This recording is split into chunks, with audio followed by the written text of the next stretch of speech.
two, one. We are live, baby. Howdy. Howdy. How's it going out there in the big talk horror world? Oh my gosh, look. You can see the yoga blocks I have to stand on when making a video to bring me into the same frame you're in. Yeah. So, in case you all didn't know, I'm an entire foot taller than you. Yeah.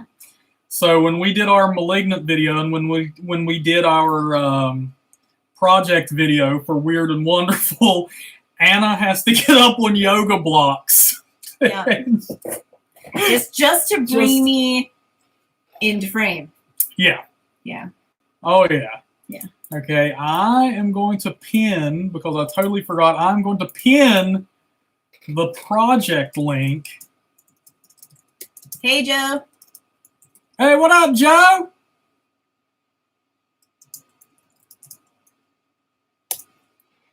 Okay. There we go. What are we up to tonight, Joe? Joe Hernandez, how's it going, bruh? Yeah, so we have, oh, there it is. It's pinned up now. So we have officially surpassed the halfway point. Yay! Yay! We did it already. Yeah. So we have definitely hit a slowdown, but we've passed the halfway point.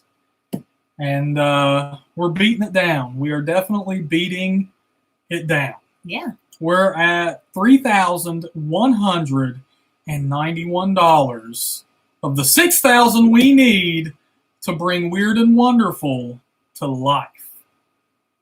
To all you fine people here. Yeah, so for everybody that wants to go on this road trip with us, click that link and support us for any amount. $1, $5, $2. You know, that helps. And how are we celebrating, baby? We got some pumpkin spice lattes.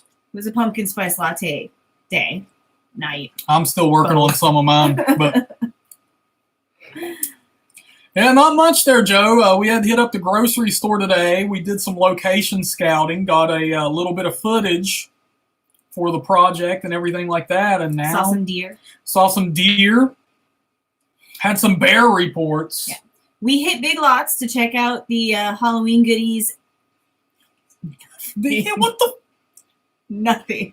I think Big Lot, or at least ours. Who knows what else is happening in the country? But our Big Lots seems to have given up on Halloween this year. Yeah, Big Lots is like. Has anybody else noticed anything different going on at Big Lots? Because our Big Lots, it's already full of Christmas stuff. Yeah. And it never got full because we've been checking and waiting for them to bring in the Halloween stuff, and they never did. No. Yeah. No, not at all. Yeah. How generic is that?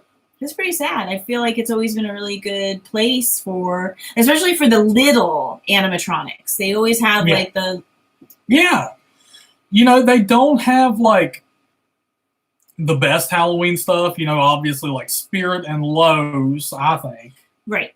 Have the best Halloween stuff and typically the highest quality Halloween stuff. But Big Lots is they're good for the tabletop animatronics, the little kid sitting on a rocking horse or all that kind of stuff. And they don't have any of that this year. No animatronics, no. Big lot of nothing. Yeah.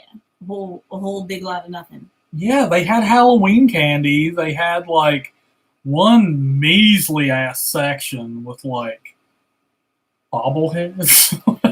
Okay, so they had a Jason Voorhees bobblehead that was really cool.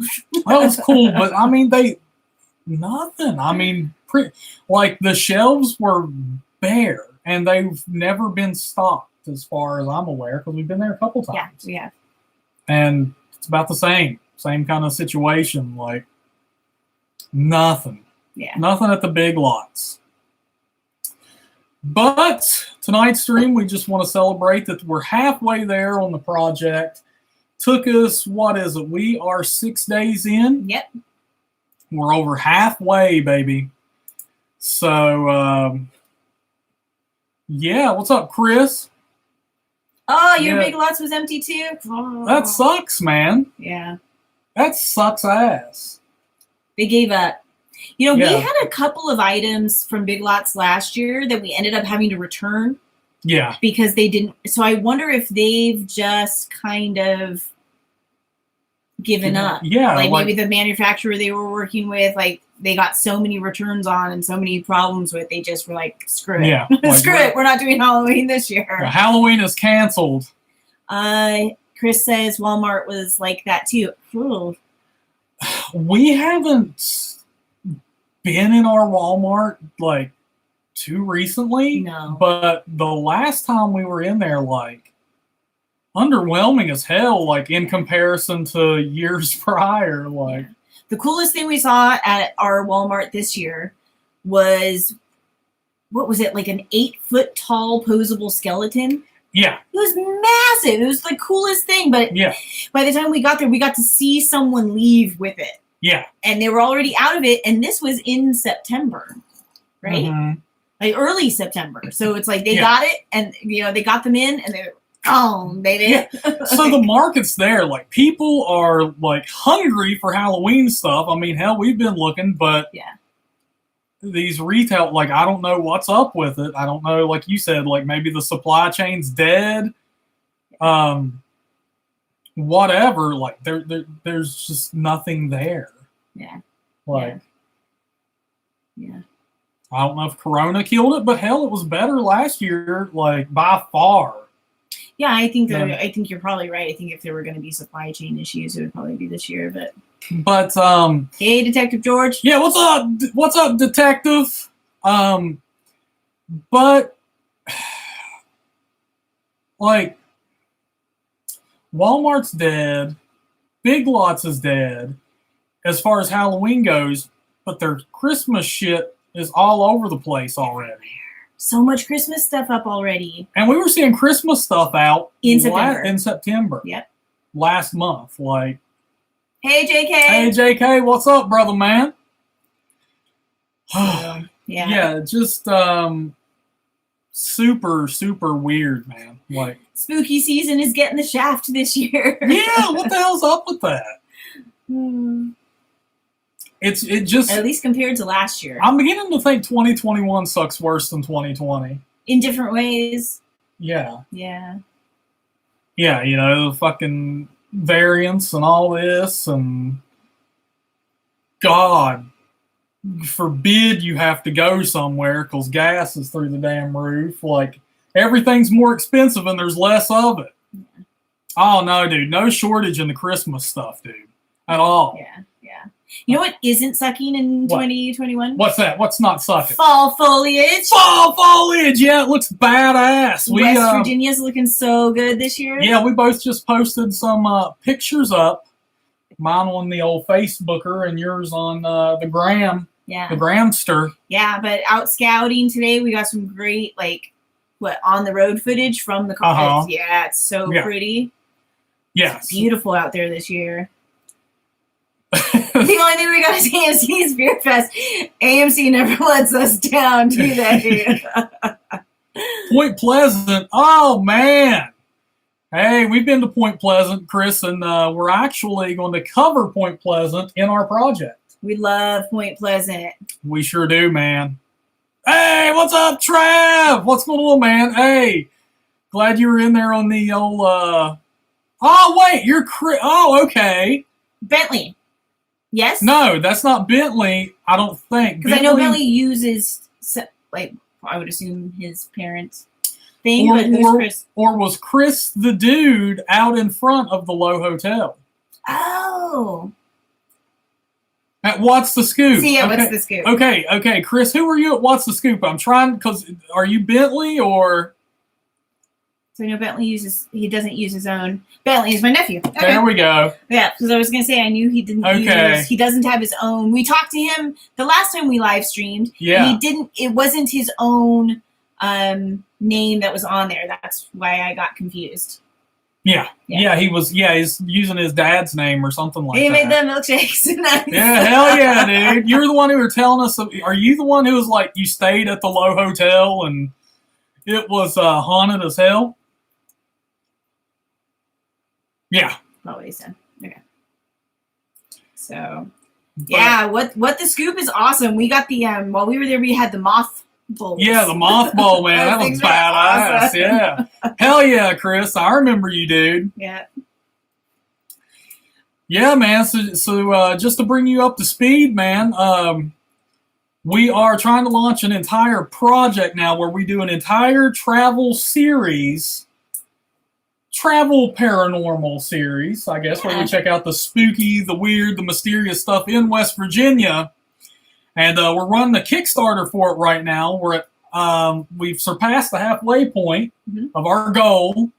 So, yeah, man. If you want to support a fellow West Virginian, and if anybody else in here wants to support us, a pledge of any amount, $1. Yeah, I was gonna say even whatever. $1 helps. $1 helps. Yeah. We're trying to bring this thing to life here. And it's going to be awesome, and we're going to take you all along the way. The videos are going to show up on the old Tuberino here. Yeah. And, we're even talking about live streaming from the car while we go to these places, live streaming from places, everything. Yeah. So, but yeah, we have to hit that goal to make it all happen, dude. And right now we are over halfway, but we're looking good. We are looking good. Yeah. The folks at What the Scoop were awesome. They told us all kinds of great stories about the haunted Low Hotel, which is in the same town, and also some really great creepy stories about being out at the TNT area, which is where the Mothman was first spotted. Yeah, the TNT area, which was like an old World War II munitions bunkers. Yeah. Right, and they like house TNT in these damn buildings, man, and they look like igloos, like concrete igloos. Yeah. And they're still up, and you can still walk inside of them, but and they're creepy and fantastic. Yeah, the folks that watched the Scoop, once again, an ice cream shop in Point Pleasant, was telling us like, dude, we've camped here, man, and not only is it like the first location where there was a Mothman sighting, but also apparently like reports of witchcraft have taken place there. There was a woman who was buried alive. If I'm remembering the story correctly, she was buried alive. Yeah. And so sometimes in the middle of the night, you can still hear her screaming. Whoa, right? Yeah. Like, yeah, they said that they had camped at this location, and you could hear screams in the night. What? What was that? The buried alive story? Dude, you got to send me a picture of that if that's in there, man. Oh, it's in the newspaper today. That's awesome. Yeah, or at least hit me up with like what newspaper it was in. I've got to check that out. Yeah, that's great. But yeah, man, the What's the Scoop people were pretty awesome. Yeah. Yeah. Good ice cream too. I liked it. Oh, I liked it, man. Great ice cream. And then just really friendly place. Yeah. Yeah, the people were cool. The mural on the wall was really cool. Yeah, there's a big ass mural of the Mothman. Okay, got you, bro. I'm gonna check that out. Yeah. But they were also telling us about the haunted hotel that's in Point Pleasant, known as the Low Hotel. And I believe Chris was telling us that like he got locked in his room. Oh yeah, wasn't that it? Like he was. Yeah, he like tried to get the hell out of there and was actually locked inside of his room and had to call like the front desk, like, get the hell up here and get me out. Because I'm telling y'all, we spent the night at the Low Hotel, which we do plan on covering as one of the episodes in our web series. We spent the night at the Low Hotel. If there's a haunted place, that's it. Yeah. Like if you want like an almost guaranteed like some sort of like paranormal incident, the Low Hotel is where you should go. Yeah, it's an easy one for sure. Like everything about it, even like the aesthetic, like all of it, like the damn beautiful. It's old as and it has like those old like what are they like brass keys? Like what was that? people were mistakenly referring to them. Like, I've seen a lot of YouTube videos and comments referring to them as a skeleton key. They're not technically a skeleton key, but they don't unlock every door. But a skeleton, but a skeleton key does bring to mind like a good idea. Of what you would picture. Like picture that. That's what they look like. Yeah.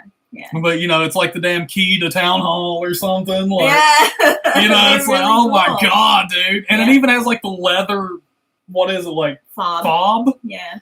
Oh my god! Yeah, definitely creepy, man. They're really, really cool, and they stick with the aesthetic, so that when you go to get your key, they're still in the old mail slots, so that each room has like a mailbox, and that's where they'll pull your key out of. There's this whole the whole vibe, the whole shebang. Yeah, as it were. There's still a lot of antiques in the place and a spooky old piano. Yeah, and like a typewriter, like an old typewriter or something, wasn't it? Like, There's and it's massive. Yeah. Like, that place is massive. There's an art gallery, which is huge, like a bar. Yeah. Yeah, the bar was great. The bartender was fantastic. It was funnier than hell, man. It was. And he came and sat down with us at one point. Yeah, he did. Shared some stories. Yeah, he shared some good. Took him a minute to open up. But yeah, I'm not sure. Like, at first he was like, oh, yeah, no, nothing, no big deal. And then suddenly he's sitting next to us and we're like, well, it was one time. And it's okay. There's that stigma, though, around the paranormal stuff. I think people don't feel some people don't feel comfortable sharing it because, and I've thought of that before, man. Like, if I share this experience, people are going to think I'm a nutcase or a liar. Like, I'm not going to lie about shit. So, so I think that's where he was. He's an older dude and just, hell, he's been there forever. And I think he was a member of the family who owns it. And so I think they kind of, we met the owners, and like there's definitely this like tension between, they know that the haunted history of the place kind of draws people in, but they're also trying to keep it a vibrant place. And so they're like, do I want to talk about the hauntings that go on here?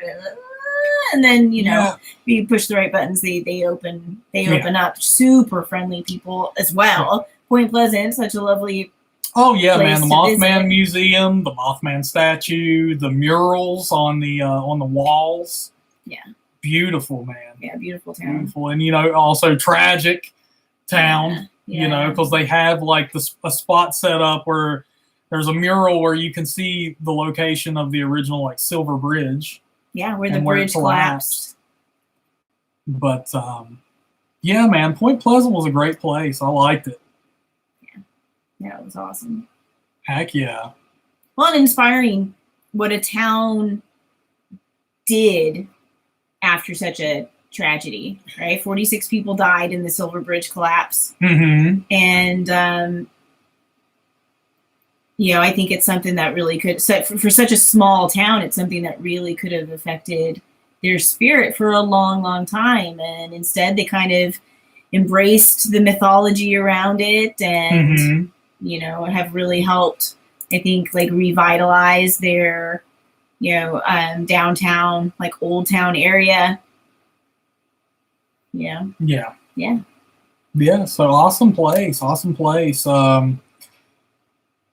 Different vibe from somewhere like, the Trans-Allegheny Lunatic Asylum or something, or something like that. Like, you can get around and have fun in Point Pleasant and enjoy all the stuff, like we've said, they've embraced what they are. Yeah, yeah. But the Lunatic Asylum is much darker. Yeah.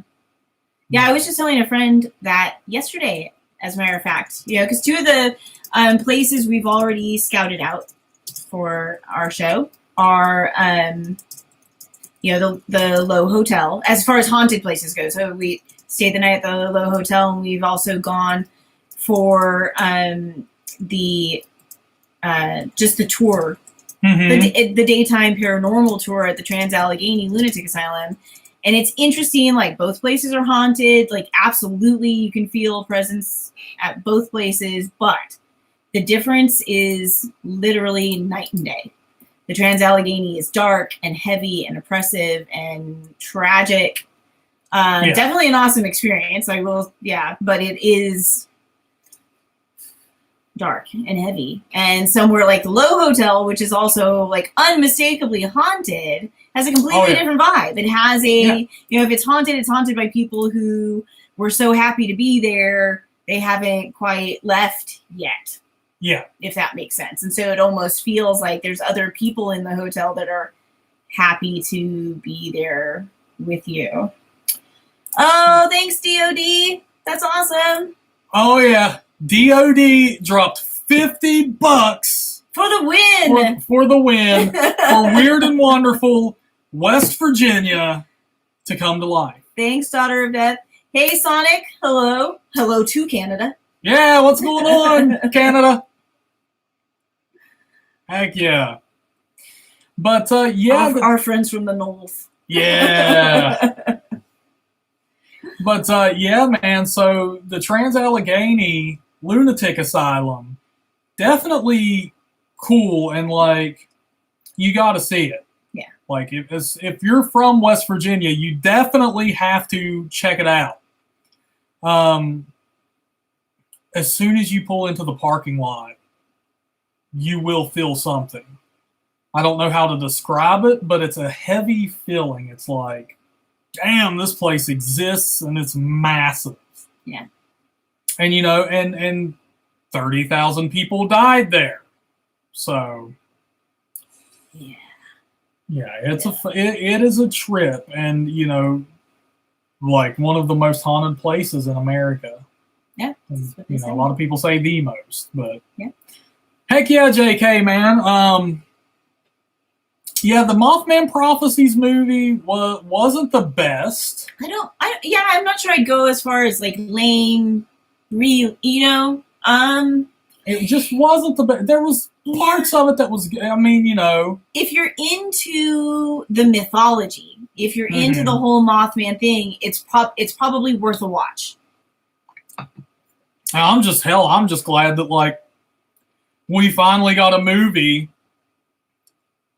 based in West Virginia that somebody took seriously. Right. Yeah. Like, the Mothman Prophecies did that for us.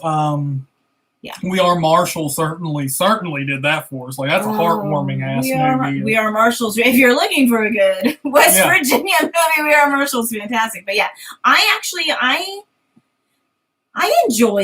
think I enjoyed the Mothman Prophecies. Yeah, it's not, like I said, it's not the best. It's not the scariest movie. Yeah. But it's enjoyable. And like I said, at least it's not the typical, like, well, these are ignorant redneck hillbillies that will have sex with their cousin, and there's inbred serial killer. Like, it's not Wrong Turn. Right? They're not inbred cannibals? Yeah, they're not inbred cannibals. They're not chugging Pepto-Bismol with 3 T's. Yeah, yeah. I mean, it's great. It's one of those things where it's like a really, really interesting dramatization of the Mothman legends and stuff. But it only takes pieces of the story. So there's enough, if you're really, really wanting something that, is like historically accurate to what the people were seeing, and because there's a lot of really great, like, the newspaper articles are still out there for you to be able to read online and all that kind of stuff, and it doesn't follow that. It like creates characters and drops them into kind of a dramatized version of the Mothman thing. Still fun though. Like, I thought I really enjoyed Will Patton, but I always do. She always does. I do. I like Will Patton. I like character actors. They're great. Yeah. It's like a more modern telling of the Mothman legend. Like I said, not the best movie in the world, but it was, it's not bad. Enjoyable, watchable. It's watchable. Yeah. It's not Malignant. Which was that's lame to me. I don't want to talk about it. Yeah. So hey Juno, what's going on? Welcome. I will be seeing Halloween Kills on Peacock. Yeah. That is where we'll be checking that bad boy out. We're prepared. Yeah, we've not hit the theater Well, we hit the theater once. Yeah. And it was like during the day. And, you know, it was before I think we were afraid of any of the variants or anything like that. I don't think we'll be hitting the variants hadn't hit. Yeah, I mean, really. Yeah. Like, you know, now Delta is everywhere. Like, that's all you hear about. But yeah, we've done pretty damn good. We've so we're trying to be careful, responsible. Trying. So we're streaming. Yeah. Hey, happy Halloween, Alexander. Welcome to the stream, brother man. Bald, what's up, dude? Fave Friday the 13th. Pot 6. Yep, easily Jason Lives, brother. Easily. Love Jason Lives. She loves Jason Lives. Oh man, nothing better for the lungs. But yeah. God, it's so funny but some of the best kills too. I think. Oh, for sure. But to be fair, like her favorite Jason, like iteration of Jason, Tater Sack. Yeah, loves Tater Sack Jason. I love the whole get up. From part 2, the overalls, all of it. Yeah, I think I did, Scream Factory did those, I think. Speaking of which, do any of y'all have the Friday the 13th on Blu-ray? Because they've released them a few times now on Blu-ray, and I'm wondering, like, which editions are the best ones to even get at this point. Mm-hmm. Yeah, back to the West Virginia topic, and, the Mothman prophecies, how I said that, at least it was a movie based in West Virginia that took us seriously. Oh, we're normal human beings. We're normal human. We're real humans. We're real people. We're not just specimens to, Yeah. To look at. Yeah, so that's kind of what we're trying to do with our project, Weird and Wonderful, the only travel series through haunted West Virginia. We just got our first national park out here, for God's sakes. The New River Gorge. And this is arguably one of the most beautiful states there is. Like, that's what we're known for, is shit you do. Like, and we're road trippers, so we've seen a lot of the country. Yeah. And I'm telling you, like, you have to love the outdoors to even survive here, because if you don't, your ass ain't gonna have nothing to do. Like, you gotta be willing to walk outside. So what's that tell you? We're beautiful out there, man. There's a lot of wilderness. It's wild and wonderful out here. Mountains, rivers. Yeah, to go play in. And so, but we get trashed on a lot, for the wrong turn. And I'm not saying, like, talking shit either, because I love the wrong turn movies. So they're fun in their own way. And I laugh along with all that shit. Like, of course. Like, I do not take myself seriously whatsoever. That's right, JK. Yeah. West Virginia's the better Virginia. Flexing, baby. Take that, Hokies. But, but no, I mean, I don't take myself super seriously and stuff like that, but it is a shame because we have that stigma of, I'm going to go out to West Virginia and get shot. I'm going to go out to West Virginia and there's going to be hillbillies running around and people. So with Weird and Wonderful, we're trying to show people how beautiful the state is. All the places that you can see out here, if you have an interest in, like us horror fans and stuff, in the more dark, mysterious, not haunted places, but we're also going to cover, like, the cryptids, the Mothman, Point Pleasant, the Flatwoods Monster, yeah, the West Virginia Yahoo, as some people, which is Bigfoot. The old man in the mountain. The old man in the mountain, as some people refer to it, which is essentially Bigfoot. Yeah. Yeah, we just learned recently, like, the native peoples here have a myth, the old man in the mountain, and it's Bigfoot. Yeah. Like, it's the same description, same whatever. Apparently, the stories all make him a little friendlier than the Bigfoot in the Northwest. Apparently, there's some scary stories of Bigfoot out in the Northwest, but, like, here, that's not the case. Like, apparently he's great, very friendly stories. They have a lot of respect for the old man in the mountain. Mm-hmm. So we're going to be covering stuff like that and really showing people how to travel to these places, how best to see West Virginia, and how best to check out places like the Trans-Allegheny and Point Pleasant, and we've got obviously like a lot of Civil War battlefields, things like that. So yeah, some really great old towns. That's when West Virginia became a state. Yeah. That's when we had to secede from Virginia and flex on those boys. Yep. And show them, like, you can't mess with us, baby. Yeah, when Virginia seceded from the Union, West Virginia was like, what? No, we out. So a lot of people don't know that. West Virginia was we get a Union state. Yeah, we get that stereotype, like, all this shit, but damn, like. Yeah, nope. West Virginia seceded from Virginia to stay with the Union and fought for the Union. Yeah, so we have, we want to bring good attention to West Virginia. Yeah. Is what our hopes are with this series. Yeah. So, and we're getting there. We have passed the halfway point. And so if y'all want to kick in on that bad boy and help us hit our goal, I would love it. I would love it. I'm going to swing the link out in the chat right now for y'all to check it out. Check out our project. Check out our project video because it's freaking hilarious. I like it. I like it. So y'all's going to have to put up with us for a little bit. But, even $1, man. $1 helps for sure. Yeah. And we're going to take y'all along with us. You all will see the videos. We're going. We got some rewards on that page for y'all too to take advantage of. But so Bald wants to know if we have ever seen The Town That Feared. No, the town that dreaded sundown. That dreaded sundown. Obviously, I haven't. I have. It's been a while, but I have seen it, and he's asking that because how much you love Tater Sack Jason. Oh. Because the killer in that is a tater sack. Is a tater sack. He's a tater sacky. Cool. Yeah. Let's do it. He's just like the dude in The Strangers, Sackhead. Sackhead. Yeah. He walks around. Yes. I don't know how he survived the night. I don't either. That son of a bitch got COPD. Emphysema. Chasing around Liv Tyler and Scott Speedman. But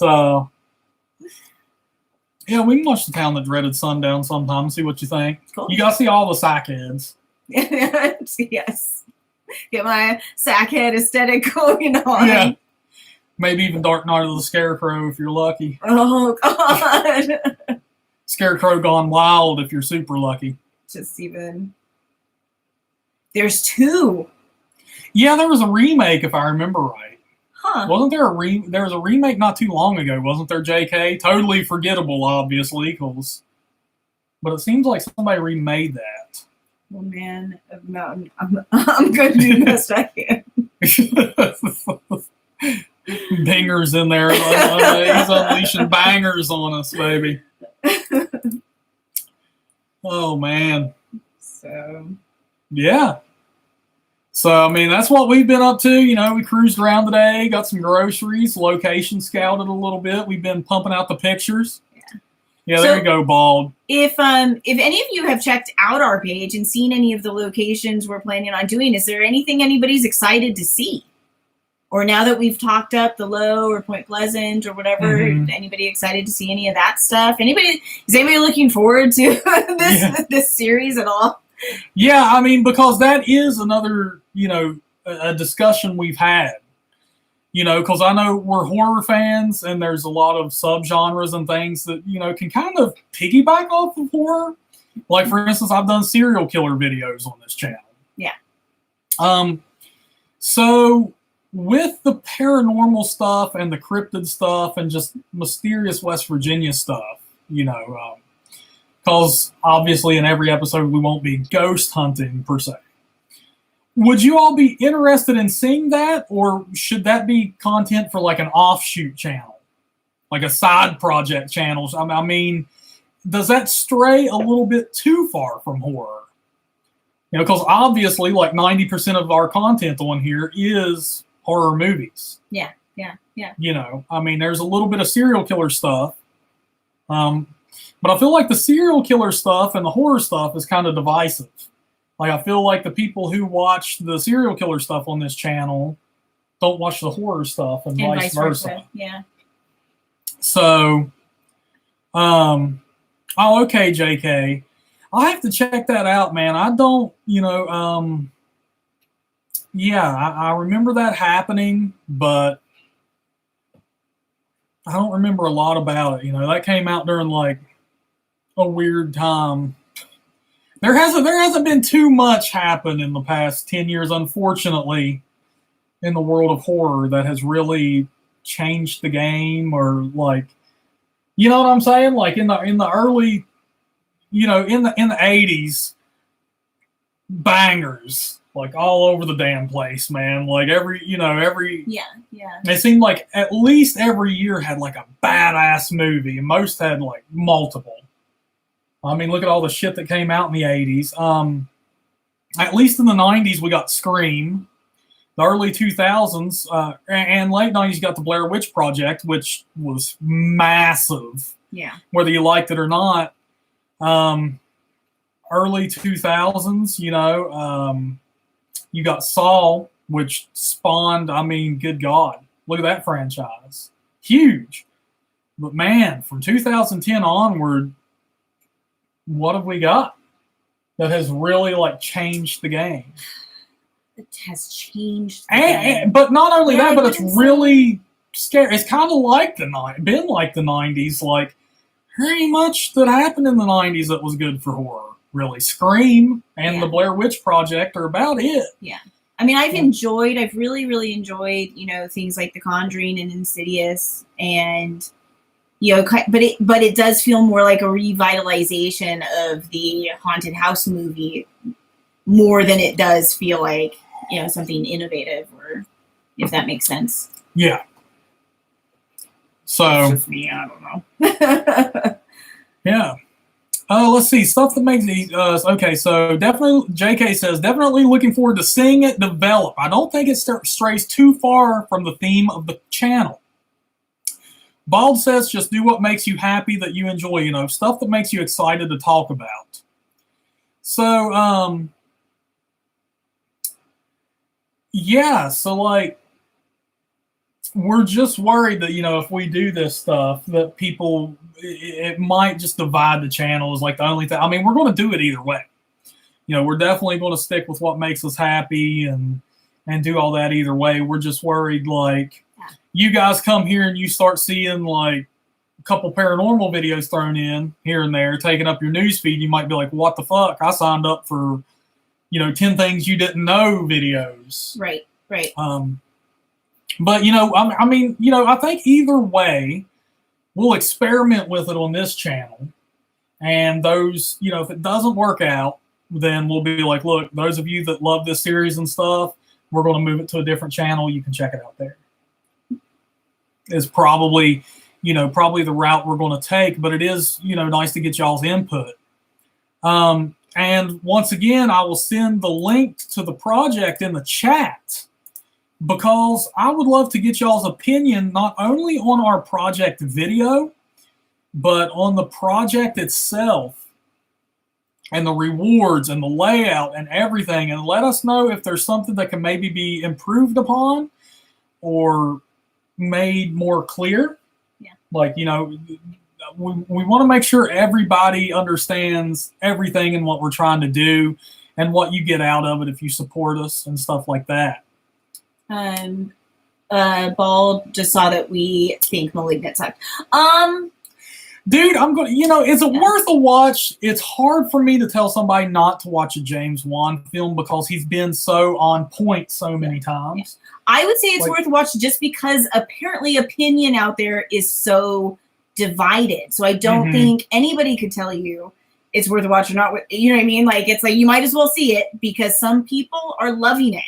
Yeah. We just happen to not be those people. Yeah, and we see the like I said, man, we were pumped for that movie. We're fans of James Wan. She loves The Conjuring. My favorite film of him is Saw, and that's not saying that, she also loves Saw. I love The Conjuring. We love Dead Silence. I love Death Sentence. I do love Dead Silence. Yeah, but that's a little sillier, which apparently this was supposed to. Now that's what people are saying. Now, I feel like that's where if you're wondering why people are so torn, like there are elements that apparently people find very, very funny in the movie that we didn't. Yes. So people are trying to say, I think Malignant came out, and it's one of those movies where it's like, holy shit, this isn't a good movie, but it's James Wan. I really want to fucking like it. And I see, I think it's people wanting to go the opposite way of like the negative reviews and stuff like that, and to kind of be those kind of people. He pranked us. It was all a joke. Yeah, it was all a joke, man. There is a reason to like this movie. And if you read the reviews or the comments that have been left on it so far, and like we said in our review that came up yesterday, we avoided all of that. Yeah. So we avoided all of that. We've only seen the reviews and comments since we posted our video. People are trying to say all of a sudden that James Wan trolled us, that this movie's funny, that it's campy humor, that it's all this, and I call bullshit in a major way. But we won't spoil any of that for you here. So, Bald, if you want to see it and then let us know what you thought, that'd be great. But I totally call bullshit on that, because number one, for something to be, it has to be fucking comedic. It has to make you laugh. Like there's this ain't Shaun of the Dead. No, and it's this isn't a lot Dead of people Alive. are trying to compare it to Sam Raimi, and it's like, no way. Like, I don't know if anybody blends horror and humor better than Sam Raimi, and trying to say that this comes close is like, no way, man. Like, it's no Drag Me to Hell. It's no Army of Darkness. It's Evil Dead 2. It doesn't come close to any of those. Well, and Sam Raimi, Sam Raimi knew what the hell he was going for in those movies. You know what I'm saying? This movie is like a mishmash of yada yada yada, and like, so it felt it like it wasn't sure what it was. It definitely wasn't. I'm going to tell you something else, man. If he was going for Tucker and Dale versus Evil. Yeah, Tucker and Dale, baby. There you go. West Virginia movie. Yes. West Virginia movie, baby. Good. But I'm telling you, if James Wan was going for humor in Malignant and the story that Malignant is, that's pretty messed up. Yeah, there's some stuff. There are some elements to the story, right? That happened right at the beginning. That it's like, oh yeah, if this was supposed to be the premise, the opening premise for a comedy, whoa. Yeah. That's so not, Yeah. Like I said, with campy humor and stuff like that, funny from the get-go, usually. Yeah, right? Army of Darkness, you know what the hell you're getting. Yeah. Dead Alive, you know what the hell you're getting. Yeah. Like, but we had people come in and comment like, man, I watched it and it sucked ass all the way until the end, and then I realized what he was going for, and it was a comedy, and all of a sudden the shitty acting made sense. And it's like, so shitty acting makes comedies. Just chalk up, just every comedy, apparently, according to this guy, every comedy you've ever seen works because of shitty acting. Jim Carrey's a shitty actor. It's okay. But I'm just saying. Yeah. I'm just saying, like, that was the comment, like. Yeah. It was rough comment. But Hammerhead, man, love you, dude. Glad you're here. We remind him of his wife and him, like his relationship. Sweet. I always look forward to seeing what's coming next. Hell yeah, dude. We got some stuff coming out. I don't know how much you'll be in. Probably a lot. Really? Yeah. Okay. Actually, I don't know. Maybe because I don't know, because you've got some stuff coming up that doesn't have anything to do with it. His 10 Things videos. I can't unless we come up with something ridiculous. I probably won't be making cameos. And she's not the huge horror fan that I am, so she's still getting introduced to a lot of the. I mean, you are a horror fan. Yeah. But you're, you know. Well, but I mean, you're like, that's interesting. I think I've always considered myself a fan of horror, but it's not the same as being a super fan. Yeah. You know, if that makes sense. You know, it's like, because I definitely came in like with favorite movies. Poltergeist. American Werewolf in London. Love that freaking movie. Yeah. But, and that's not a typical one to, you know, for somebody, you know. Yeah. You know. Love a lot of the classics. I grew up on Vincent Price and. Yeah. You know. Yeah. But yeah, so she's still, you know, she's not, she doesn't live it like I do. You're not as. Right, you know. Right. Yeah. No, I've had to geek him out a little bit. I'm definitely more the geek. So I came in and like made him watch the extended versions of the Lord of the Rings movies, and we did a Marvel movie marathon. And, yeah. Because I've never seen like any of them. Oh, we did the Star Trek movies. Never seen any of them.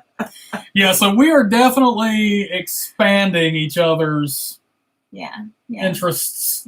Yeah, it was like I came in and I'm really into the haunted. I love ghost movies. I love exorcism movies. So I came in already a huge fan of The Exorcist, huge fan of Poltergeist. I'd already seen Conjuring and Insidious and all those movies, but I hadn't seen Saw because that's not typically like that's not my wheel. I love monsters. I love ghosts. I love demons. Yeah. You know, I don't typically like humans, you know, except for the old, you know, campy. I love, you know, the Friday the 13th movies, the Halloween. But which, to be fair, she hadn't seen most of those. I all the originals. Yeah.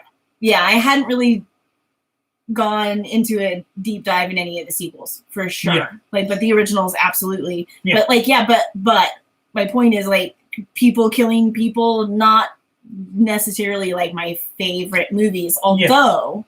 The original Texas Chainsaw Massacre has always been one of my favorite movies. But on the whole, in general, the people killing people thing. So he had to introduce me to Saw, which I ended up loving. So you know, there's that. but you know, it has a good story. A lot of people mislabel that as it's torture porn. Like, no, there's a damn good story here, man. But on the flip side of that, you have ended up loving the extended version of the Lord of the Rings films. So that's true. Point one for me.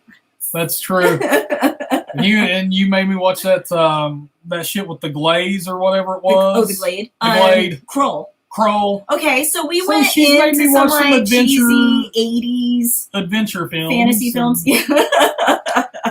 We did Kroll. We did Lady Hawk. We did.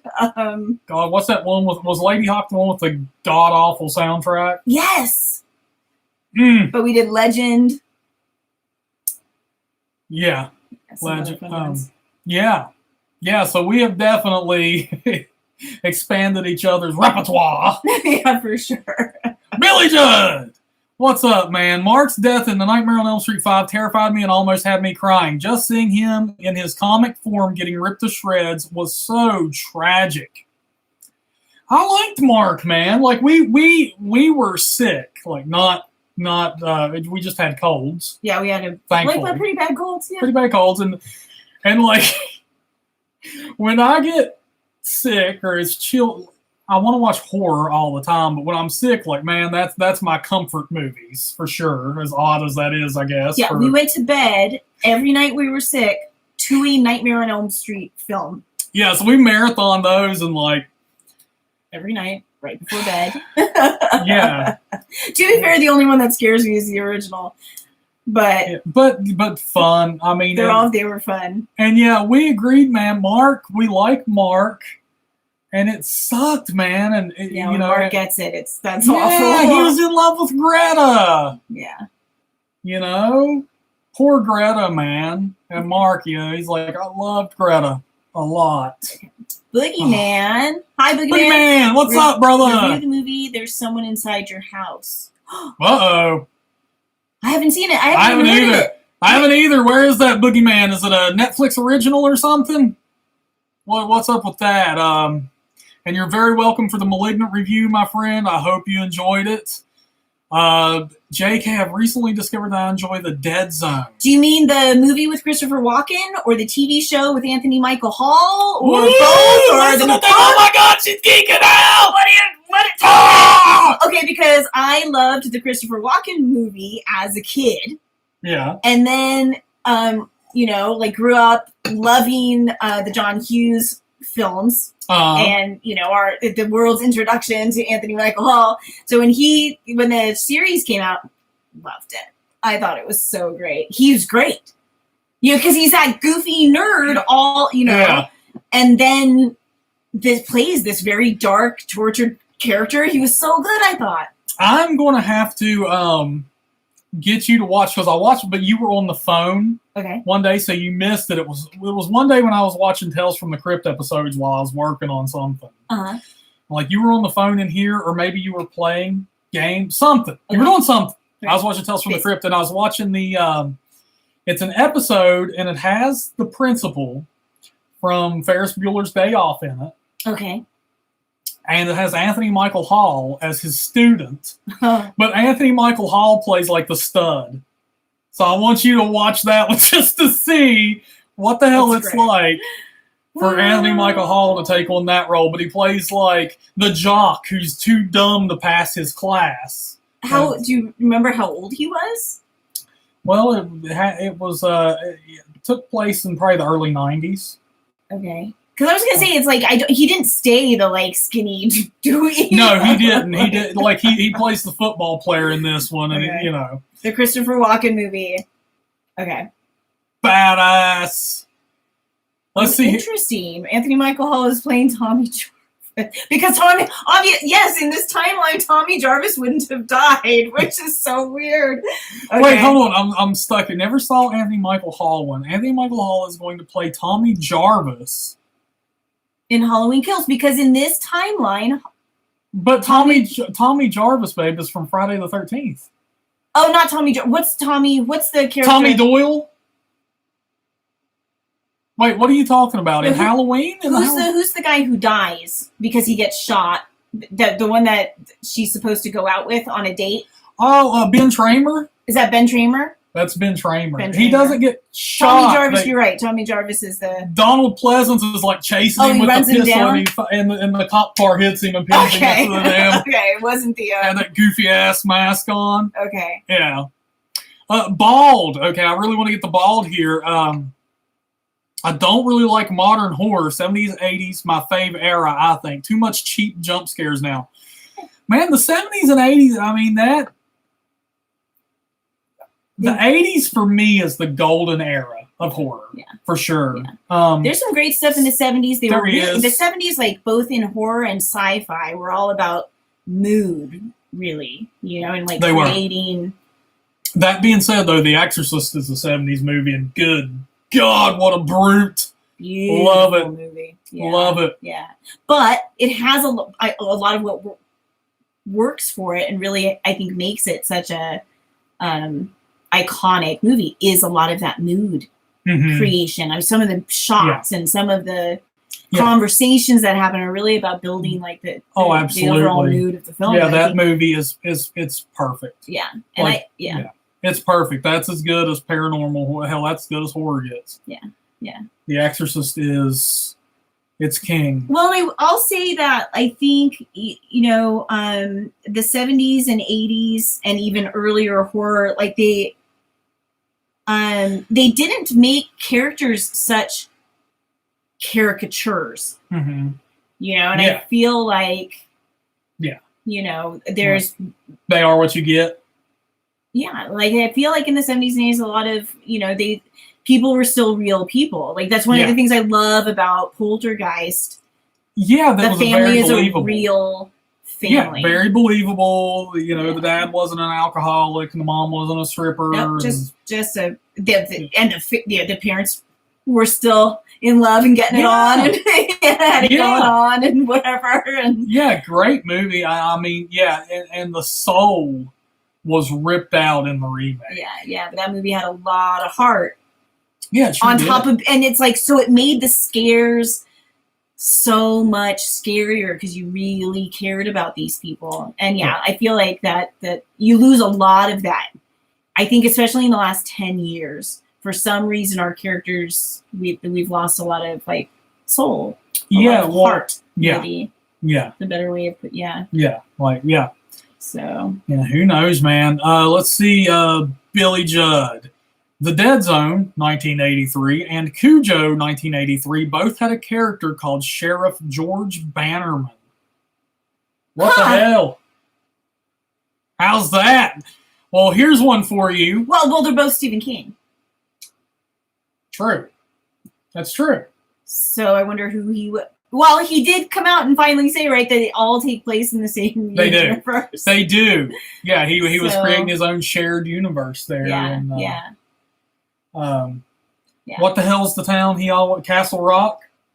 Is that, yeah. Yeah, I think so. Castle Rock. All of his shared universe is Castle Rock. Bald has never seen The Exorcist. Bald? What are you doing? Worried it's going to be too scary? Bald's. Yeah, maybe it just got by you because it's older. What happened? Yeah, come on, Bald. You got to get on that, man. Don't see anything else until you see The Exorcist. I'll tell you what. Make it special though. Watch it on Halloween. We do every year. We do. That never budges for me. Like the Exorcist is right there on Halloween every year. Let's see here. Yeah, you know, Paul Rudd's role as Tommy Doyle in Halloween 6 was pretty great. So Anthony Michael Hall is going to be playing the new Tommy Doyle. Yeah, the adult Tommy Doyle. Although he has to be significantly younger than... Oh, yeah. Right? Well, maybe maybe not. Really? Yeah, maybe not, man. Yes. Because Tommy Doyle was what? Probably like 8 to 10 in 1978 in Halloween. Maybe 12. But then, you know, Anthony Michael Hall was a teenager in the 80s. Okay. So, what's up, Chris? All right, so Paul Rudd is Tommy Doyle or Anthony Michael Hall? Wait, you haven't even got to see Paul Rudd. I haven't seen Halloween 6. There we go. Oh, Bald, you're going to have to check out The Exorcist, man. That's like blasphemous. Hey, Chris. Yeah. Yeah. Mm-hmm. Excuses end here, Bald. Yeah. You're going to have to do it the next time we do a live stream. Your mission, should you choose to accept it. Yeah. Are you a bad enough dude to complete this mission? Go forth and see The Exorcist. Yeah, it's a hero's journey, Bald. You know, so I will give you until Halloween. I'll you know, because we're going to stream a few times before. But you have until Halloween, Bald. After Halloween, there's no goddamn excuses. Yeah, better seen The Exorcist. You know what? For all my members out there, get them up. But we're inserting the Reagan emoji in the chat. Tommy Doyle was in Halloween 4 as a cameo? Where the hell was he in Halloween 4? I don't remember that. Unless I'm very sleep deprived right now. Yeah. Very. We're juggling a lot these days. Yeah. Very much so. So. Yeah. The Exorcist. Oh my God, JK. Now don't spoil anything. That is one of those scenes that always sticks with you. Like no matter what. And like it will stick with you, number one, and like you'll always like consciously recall it. Like, but sometimes you'll forget it, like not forget it, but not actively be thinking about it. And then like 2 months later, you're doing something, you know what I'm talking about, and then all of a sudden you're looking behind you and shit, like, like yeah, man, that sticks with you, dude. Oh, he was working with, was he the blonde kid? The one that had no balls? Or they bet that like he wouldn't ask what's her name out? I had no idea that and where was Lindsay Wallace? That's pretty crazy. There we go, okay. And I know Kyle Richards is back as Lindsay Wallace in the new Halloween. She's the original actress. Huh, cool. So they were able to get her back. That's great. Mm-hmm. So who was Lindsay Wallace in Halloween 4?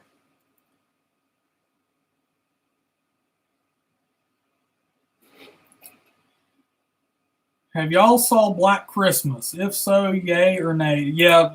Tommy Doyle was the blonde dude.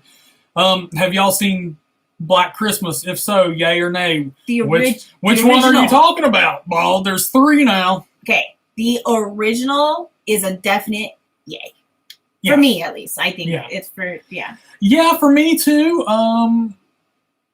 It's not the greatest thing. Like, I think sometimes it does get overrated with people saying that, like, it's a 10 out of 10. Like, I wouldn't. No. Don't think that. But if you're like us and you like to put together themed horror films, you're like, we really like having Christmas horror films to watch. And I think so far, I think it's my favorite one. I'm trying to think. Even more so than Silent Night, Deadly Night? Yes, I like it more than Silent Night. But do you like it better than Santa's Sleigh? Okay, for like pure comedy and enjoyment, okay, Santa's Sleigh is pretty great. Like, okay, so there's a more like really great campy horror comedy. Yeah. Santa's Sleigh is like, I mean, but you know it right off the get-go. Like, it's the word go, that movie is so silly. It's so funny. Really gory. Apart from Trick or Treat and Halloween, I feel you, Bald. So yeah, the first Black Christmas is a yes. We both like it. Yeah. Now the Black Christmas remake from 2006, I think it was. Or when did they? I'm not positive. I can't remember the exact day on that, but the first Black Christmas remake in the early 2000s. Watch that one too. It was typical slasher, especially for around that time. Adds a little bit more to the lore of the film. As for the newest remake of Black Christmas, no, we haven't watched it. I will go ahead and venture to guess that you probably shouldn't either, from like the trailer that I saw and the reviews that have come out, like the ratings on it. But I have no interest at all in watching the new Black Christmas remake. Do you? Yeah, it looks pretty bad. Yeah, it looks really bad. Yeah. Well, it has a different premise, and I think part of what makes the original Black Christmas scary and different from a lot of the other films going on was its premise. So it's like, if you get rid of that, then it's just another. Well, and that's what I'm saying. Like the first Black Christmas remake. Pretty much the same premise as the original, just more up to date. Okay. So, I mean, that's what I'm saying. Like, it's still a good movie. Still, I would watch the first Black Christmas remake. I enjoy it. We'll watch it this year around Christmas time. But it's, you've seen it before.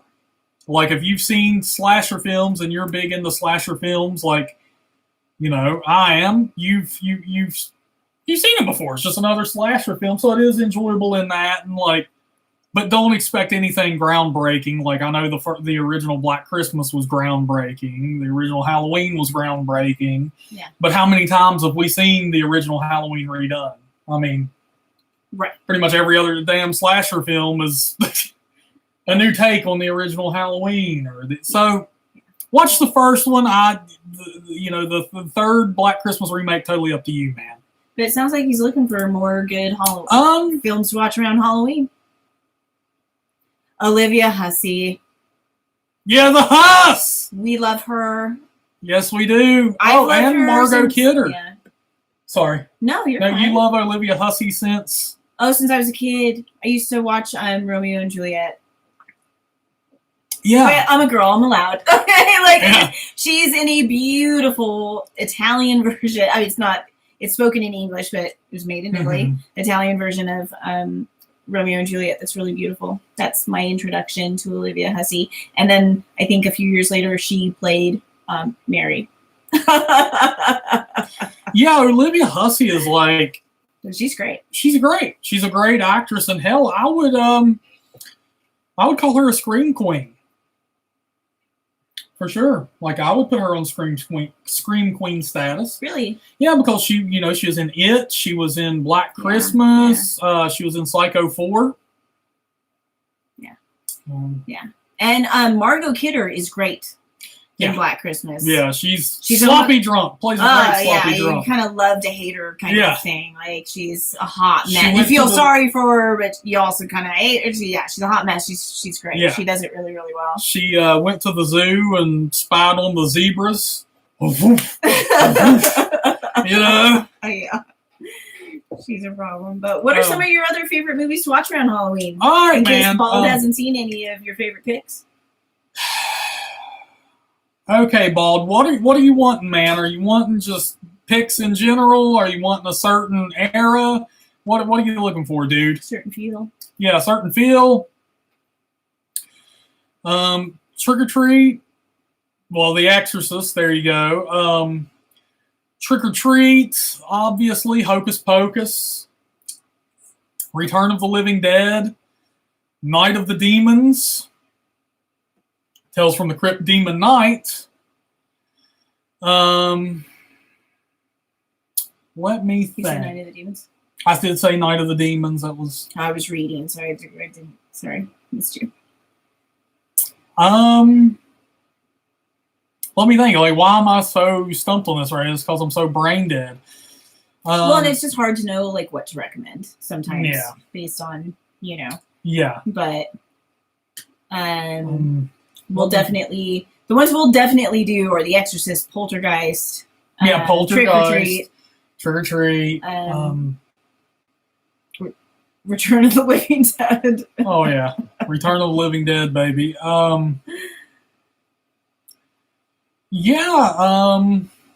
Halloween's got to be in there. Yeah. You got to throw that in there. Now that we've talked about American Werewolf in London, I'm going to have to add that to the list. Yeah, Pet Sematary, the original Pet Sematary is coming up for us. Yeah. Because you haven't seen it in forever. Children of the Corn. Yeah. We're trying to do a different list than we did last year, so I know there's some that we're going to hit this year that we didn't last year. We were thinking about going back and doing the Scream movies just for Yeah.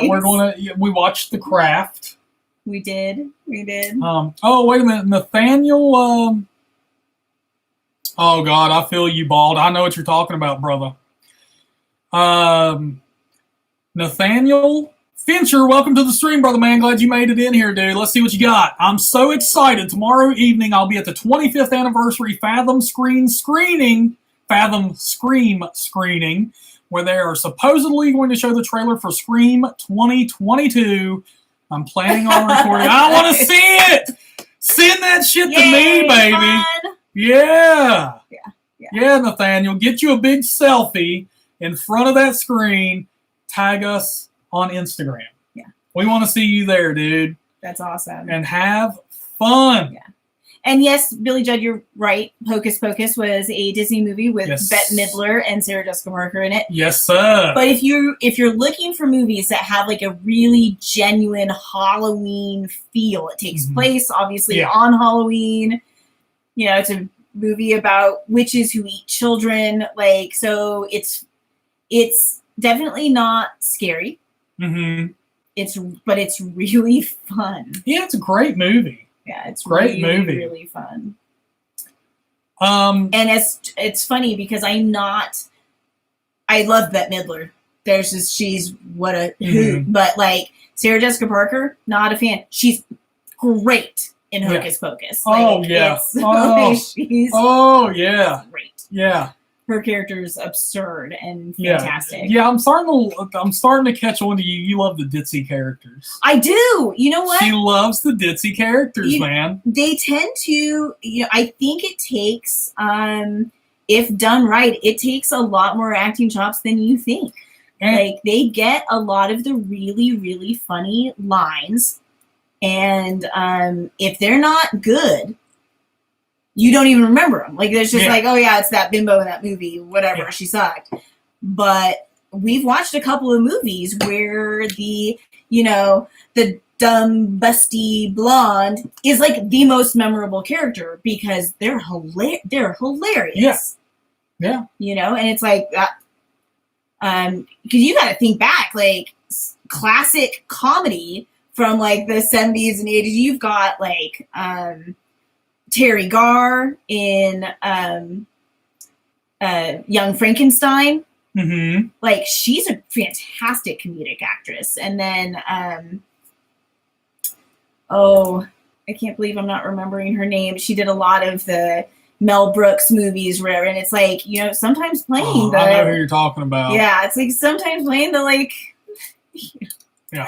So I don't know, slutty, silly character takes a lot, and and that's why those characters end up being as memorable as they are because they're so funny. Speaking of which, Elvira, Mistress of the Dark. Gotta watch that. Gotta watch that around Halloween. Her. Yeah, love Elvira. Yeah. Big Elvira fans in this house. Yeah, I would also suggest 13 Ghosts. It's fun. 13 Ghosts is fun. That's it's fun. Yeah. The original Candyman, always a good pick. Yeah. Yeah. So I might throw in the original Conjuring. Love it. There you go. That's a good one. It's got a very kind of spooky, creepy vibe if that's what you're looking for. Yeah. Yeah, Billy Bones, Billy Butcherson. Hell yeah. Let's see. I heard the original Halloween was filmed in spring, and they used a ton of fake leaves and painted them to autumn colors. Okay, well, whether it was filmed in spring or not, palm trees. It was filmed in Southern California, and I grew up there. We don't have a real fall. We don't get the, every once in a while you'll get a street that for whatever reason planted maples down it or whatever, and so it's like you'll get one block that's got some fall color, but it's really rare. Native California trees don't do that. Even our oak trees are what are called live oaks. They keep their green leaves all year. So there's just, they could have filmed it at any time and it still would have been green. Like that's just it's oops. To expand on that, Bald, they also, they would throw that shit out, film, and then they had people go that were leaf wranglers. Yeah, they had to sweep them back up. Yeah, and reuse them, man. I mean, those are hand-painted leaves. You can't just be throwing them out. Yeah. Can't risk all that. Lutz, what is a horror movie you would recommend watching for someone who hasn't really watched any horrors? I would start... Well, one clarifying question. Is it like they don't watch a lot of horror because maybe they're a little sensitive, they get a little scared? Because you don't want to go like too over the top scary if they are. I wasn't. I was going to say Poltergeist. Yes. Because Poltergeist has just enough horror and just enough fun to kind of like even it out. And, it's also PG, so it's not like you're going to have a ton of stuff thrown at you. You're not going to have a ton of gore thrown at you right off the bat. You're not going to have a ton of nudity thrown at you right off the bat or profanity. Yeah. There's as a matter of fact, there's really only one scene of like what I would call actual gore. Right? Are you talking about the pool scene or what's No, I guess I think of gore as like blood and guts and like there's one where's the man's face. Oh, okay. And that's it. Yeah. The rest of it, there's scary stuff. There's some, there's the pink ooze. Yeah. The ectoplasm, and in the 80s, ectoplasm was pink. Yeah. So yeah. But I mean, yeah, it's a fun paranormal movie, but it has scary moments too. Like it is an effective horror movie. It has some really scary moments and stuff that will stick with you, but it's not enough to where it's going to be like major overload.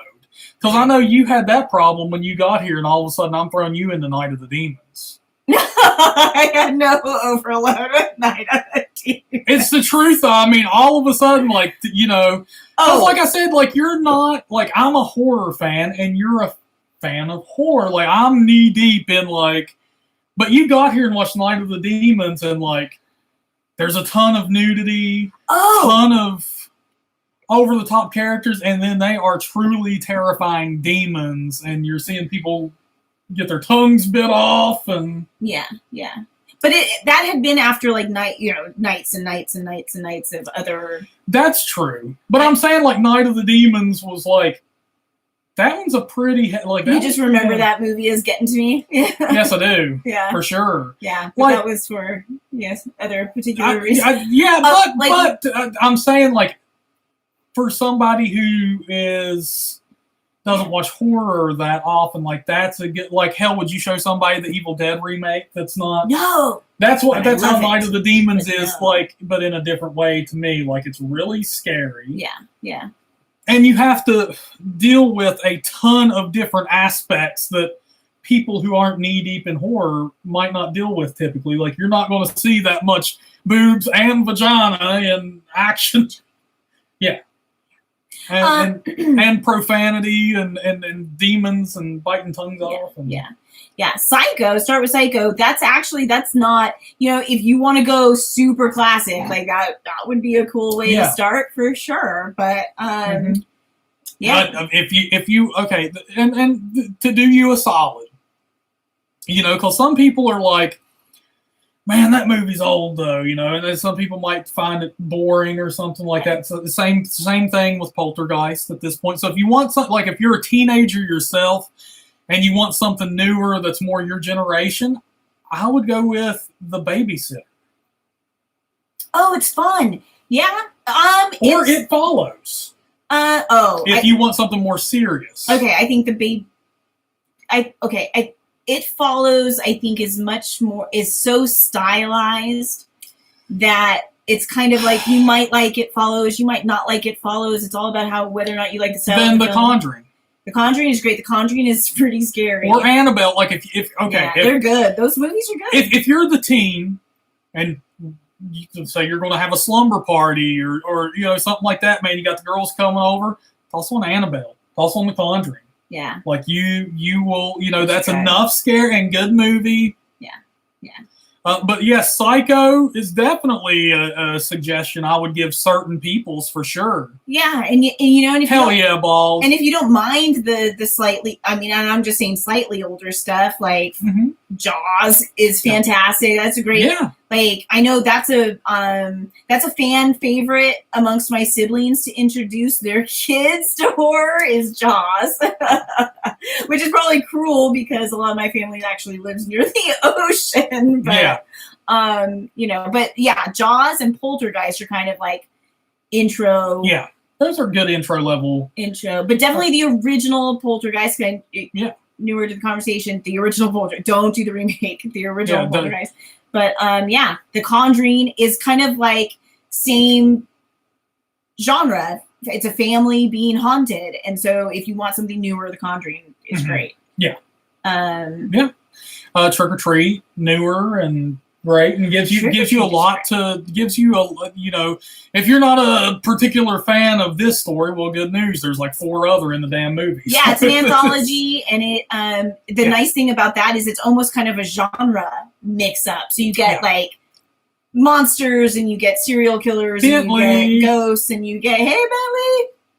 Yeah, and you get vampires, ghosts, zombies. Yeah. Slasher a little bit, Yeah. Get a little slasher in there. Yeah. But we have been here with you kind folks for an hour and 20 minutes.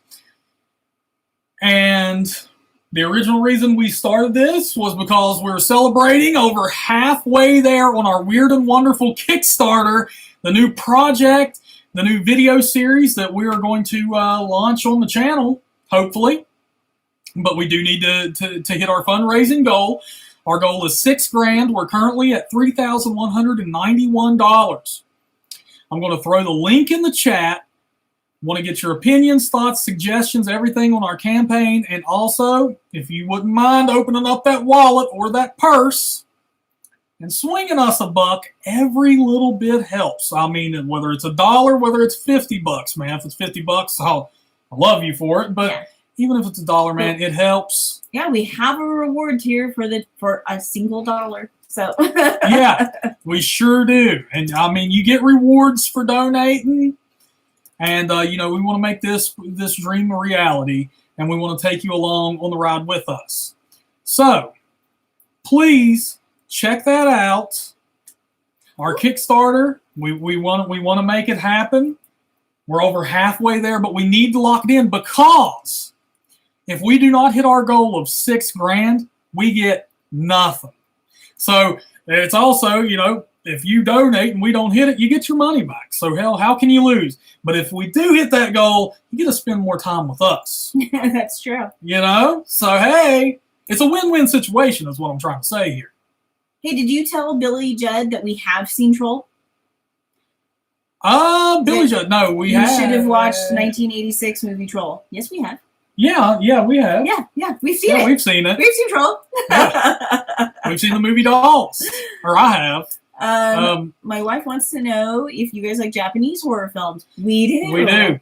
Yeah, I actually, if you watch my recent horror haul video, like it's a couple of videos back now, I just picked up a bunch of Asian horror films. I think they are mostly Japanese, aren't they? Yeah, like the Tartan Asian Extreme series. Yeah. Haven't got to dig into those yet, but we do. And I recently showed you Battle Royale. I introduced you to that, which is badass. But it's badass. But yeah, back to the Kickstarter real quick. We get nothing if we don't hit our goals. So please, even if it's $1, man, we'd appreciate the hell out of it. And at our $1 reward tier, you'll get your name at the end of the videos. People will know you're a freaking rock star, man. Yeah. You were there for the big TH in a big way. So please, we're over halfway there, but we have to get there or we get nothing. Yeah, that's right. I don't know if you guys don't know, Kickstarter is an all or nothing platform. So if we don't hit our $6,000 goal, we don't get any of the money. He donated. So yeah, dig out from that heart of hearts, man. Even if it's $1. We appreciate it, and if you could share it around, if you know anybody who would be really interested in that type of video series, that type of project, please share it with them because everything helps. And while we're in the stream right now, if I see that number go up, we'll totally give you a shout out. Oh, for sure. Hell yeah. Yeah. Right. But yeah. Japanese horror. Yeah. I like Train to Busan. Train to Busan was badass, man. Fatty. Oh, I love Fatty. Oh, fuck yeah, Fatty. man. I hope we're on a train that gets plagued by zombies just so I can die in an honorable way like that. Okay. Like, you motherfuckers just see me holding them doors open, my arms shaking. Go! Fuck yeah, man. Fatty was badass. Badass. Definitely my favorite character, for sure. Yeah. Fuck, I would give you, like, if you looked, if I was holding that door open like that, my arms are shaking, and you just look back at me and I'll look at you and give you that look, and then I'll finish it off with that wink like Tom Atkins. Oh, there you go. Let you go. There you go. Hell yeah. Thrill me. Yeah.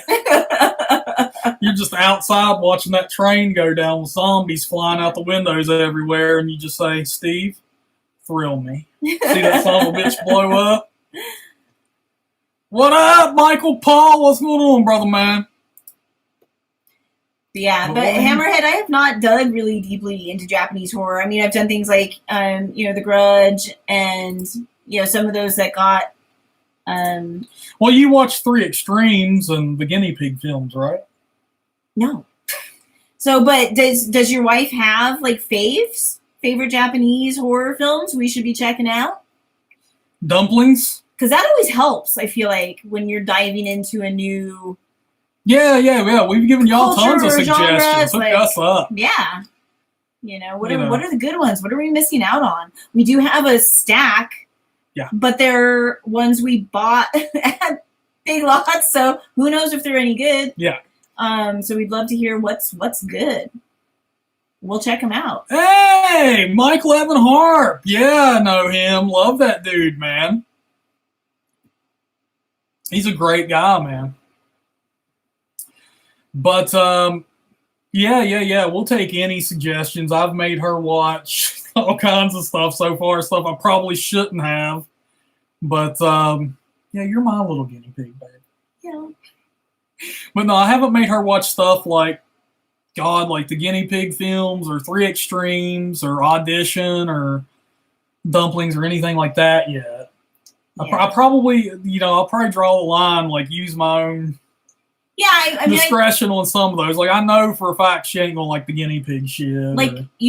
I think you've picked up on like where my boundaries are, what my limits are. There's some horror films he has to watch by himself. Yeah, The House That Jack Built I just watched by myself probably about a month ago because I picked up the director's cut.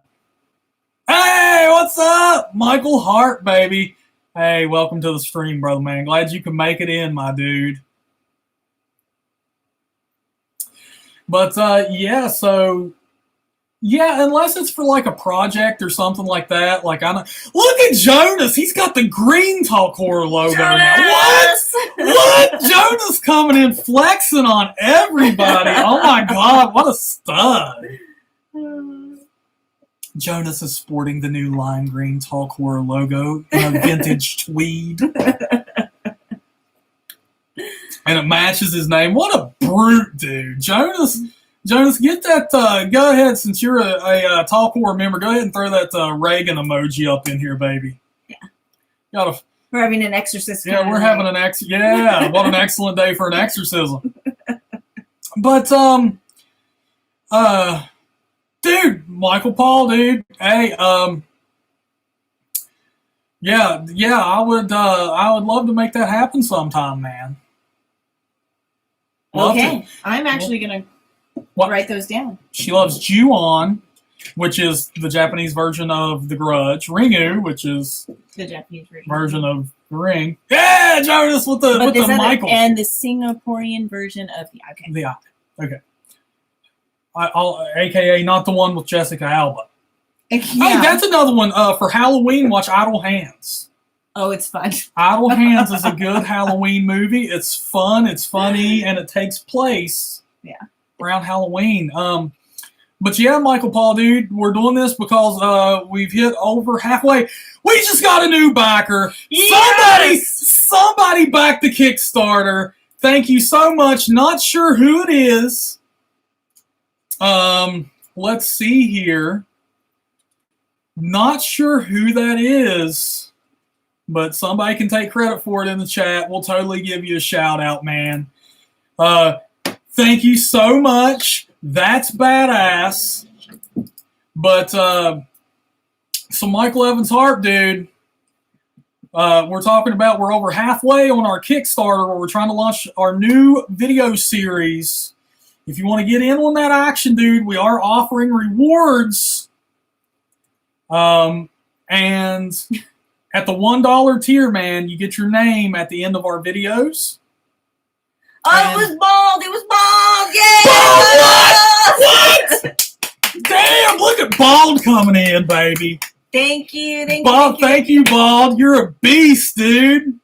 Damn, those Halloween recommendations paid off. That's like $1 a recommendation, dude. Yes. Yeah, thank you though, man. In all seriousness, that's awesome, man. Thank you. It helps. Yeah, absolutely. We're trying to get there. Yeah, when we say even $1 helps, we're not friends. We're not trying to say, look, but give us more. But yeah, we will happily take $1. Absolutely. Absolutely, man. And I sent the link out in the chat to our project. Michael, if you want to check that out, dude, name listed at the end of the videos at the $1 tier. And then we have other rewards for more money. We're thinking about introducing a new tier probably tomorrow. Yeah. With some other rewards and stuff. So, keep your eyes peeled out for that, man. But we appreciate all the help. Support of any amount helps. For real, because it helps us in the Kickstarter algorithm as well. So, Idle Hands with Devin Sala, Casper the Friendly Ghost, Seth Green, Robot Chicken, and Dexter Holland. Great movie, man. I love Idle Hands. It's fun. It's funny. It takes place around Halloween. Got that great Halloween feel to it. Yeah. It's I like that movie a lot. I would really suggest that. Heck yeah, Bald. Hey, man. Come in here anytime. We're going to be doing a few more of these kind of streams, throughout the month. It won't always be Kickstarter related. We'll probably do a movie night even. We got more videos coming up and stuff like that too, on different subjects, all in the horror genre. Yeah, we've got, if we're going to do a movie night, we've got to get to polling. Like, we put a poll out last year on what Talk Horror fans would want to sit and watch a movie with us for, and they chose the original Halloween. So maybe we don't even put that on the poll this year. Is that? Yeah. We could do that. Right? Like, we'll secretly force y'all to watch what we want. Well, no, we don't. No, we don't want to live stream the same movie we did last year. Yeah, unless we do. Yeah. No, we won't do Halloween. But we do want it to be something that. Oh, Phantasm, another one y'all have to watch around Halloween that just popped in my head. But we do want something that most of y'all will have, so you can partake. Or is really easy to find. Procure. Yeah. That's true. We're not going to throw out some like Romanian horror film you're going to have to order from. Yeah. I mean, we'll keep strange website. We'll keep it easy. Like Friday the 13th, Poltergeist, A Wet Dream on Elm Street, whatever. We're really easy to. But we'd probably be down to watch any of 13 Nights of Elvira. 13 Nights of Elvira. Oh my goodness. Yeah, we just watched Cannibal Women of the Avocado Jungle. Yeah, we did that last night, featuring Adrienne Barbeau, another Scream queen. Yeah. God, what an epic actress when she played Billy. Hell yeah, Leprechaun. That's a good one. We just, hey, bruh. Jonas got the drink rockin', baby. That pumpkin spice latte. I'm all pumped up now. She'll never get me to bed tonight. I'm screwed. This is his second pumpkin spice latte of the day. And it's what? Here. Oh, it's 10:30. So, yeah. I'm in trouble. Yeah. Yeah, man. So I just picked up the 7-film Leprechaun collection on Blu-ray. For some reason, we haven't torn into that yet, despite my urgings. But hell yeah, Jonas, man. I got that drink rocking. We actually said that earlier, Michael Paul. Watch the original Pet Sematary around Halloween. That is a good one. Michael Paul, man, I'll make that happen for you, brother. I will make that happen. I've been meaning to do that. We've just been so busy, dude. And I've been terrible about getting on Facebook. Yeah. But Warwick Davis portrayal as the Leprechaun. We just love Warwick Davis in general. Yeah, we do. Yeah, I mean, his Leprechaun is amazing, but yeah. Dude, you know what, Bald? Shudder, I'm not sure on that. It's cheap, so you could, man, but I'm telling you, dude, my favorite streaming service at the moment, and it's surprised me, has been HBO Max. Well, I mean, to be fair, that's because we've got, like, they've picked up a pretty decent mix of horror films for the season. Mm-hmm. But really, we spend most of our time on HBO Max watching Impractical Jokers. Not very horror fan of me, but yeah, we've been watching. We have a lot going on, okay? It's really Impractical Jokers really helps us like de-stress. Yeah, I've kind of found out, like, and this is another one of those things. Like, she can't believe it, but like I can watch some crazy shit and then go right to bed, and like it makes them like feel good, and I'm like, what? Like, I've turned on movies, like. I've told her, like, we've been watching a movie, and I'll be like, man, I used to turn this on and fall asleep to it. Like, it just, like some woman would be screaming, and like, it's horrible. And I'm like, I can't sleep that way. Yeah, so yeah. So, but I've found out I've had to adjust a little, in my nighttime rituals. It used to be like, it's 3 a.m, I'm going to turn on As Above, So Below, or the Evil Dead remake and fall asleep. Yeah. Or Nightmare on Elm Street 3 was a big one for me. I found out with her, like, at the end of the day, it's going to have to, like, we can watch horror movies throughout the day. Yeah. But the last damn thing we watch better be Impractical Jokers or something that's lighthearted and makes you laugh. Yeah. Or you're going to have some serious problems, because there was one day when we watched, like, too many horror movies. And it was recent, but they were not only... It wouldn't have been too many for you, but they were, like, hardcore. Yeah. Like, one after the other. And she had, like... She gets nightmares. Yeah.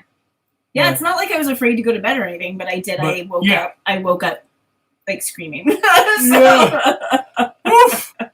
Yeah. So Impractical Jokers is a good... because I just need something to cleanse the mental palate, if you know what I mean. Like, right before I go to sleep, I need to be thinking about something else, like, before I go to sleep. Well, we've been, with the project and everything, we've been super, and I mean super busy, like, working from the time we wake up until the time we go to bed. Like, so... And we've committed to the 31 Days of Halloween, so we're going to watch a movie, a Halloween horror, or a horror movie every day for 31 days that are in October. Impractical Jokers is great because they're only like 23 minutes. Yeah. So we can turn one of them on at the end of the night. It's only going to keep us up 23 more minutes, and then we can hit the hay. And that's a good de-stressor for her. Yeah. Bald wants to know who our favorite Impractical Joker is. My favorite is Sal. His favorite is Quinn. Yeah. And but we definitely universally love Joe. And Murr, Well, we love them all. I think we love them all. Murr we end up feeling sorry for a lot. Like, I feel like he gets picked on by the guys at like a different level. Yeah, it sucks, man. Like, he's always the butt of every joke, and like they're all like I don't know, man. It's like they've all ganged up on him in their little gang. Yeah. But we love them all. Yeah, and his punishments are always the most extreme. Yeah. Yeah. Like, they always dick him on that stuff. Yeah. I almost didn't forgive any of them when they made him jump out of the plane. Yeah. That was hard. That was hard for me. Yeah. Maniac. Michael Paul says Maniac Cop. Tom Atkins. Tom Atkins, baby. Bruce Campbell, Tom Atkins, and Robert Zadar all in one movie. It is a guaranteed banger of a movie. It's great. Yeah, it's such cheesy fun. It's so cheesy, but God, you gotta love it anyways, man. Yeah, But you want to tell them what our favorite Tom Atkins film is? Oh, Night of the Creeps, which is another great Halloween suggestion. Yeah. But yeah, Night of the Creeps, absolutely. Yeah. And it skates that, like, I think almost like perfect line where it's like a little corny, a little funny, but also just great. Yeah, that is... Has some of the best dialogue. It does, and it's so clever. It is so clever and fun. It is a shame that movie does not get more recognition. Like, it is an absolute shame. Yeah. So freaking clever, man. Yeah, because it's not a particularly scary horror film. It is like it's like definitely on the like sillier end, but if you love those, if you love kind of like the the fun campy horror films, like it's great. Yeah. Hey, Michael, horror all the way, brother, man. But Tales from the Crypt is definitely, comedic horror for us. It's so now there are some. We did do a video. Briggs on the channel did a video of the darkest Tales from the Crypt episode. Now, a lot of the Tales from the Crypt episode is like dark humor. We know that. Dude, there are some that are straight horror, and there are some that are really dark. Yeah. Like, I don't know if I've shown you any of the really dark ones yet. Well, I remember seeing some when they originally aired. Yeah, and I'm not talking about like... Age me horribly, but whatever. Well, no. But I'm not saying like dark as in like, oh my God, that's so scary. I'm talking dark as in, holy crap, that is a really depressing ending. Yeah. But great, but told in a great way, presented in a great way. Yeah. And there's even one that's not even a horror episode that they did that's an hour long, and oh my goodness, it is so dark, dude. But watch the Tales from the Crypt movies as well. We love Demon Knight. I still have to show her Bordello of Blood. What season are we on of Impractical Jokers? 12, 13. Dude, no, I'm not. 13? I'm not. It says that, Bald, but I'm not sure that we really are. Like, I almost think it's, because we hit the continue watching every time we do it, and I swear, like, it doesn't seem like we've watched that many. Oh, huh. I don't know. But maybe. It says we're on 13. But I don't even think there is a damn 13. I have no idea. I'm pretty positive that there's actually, like, there's 9.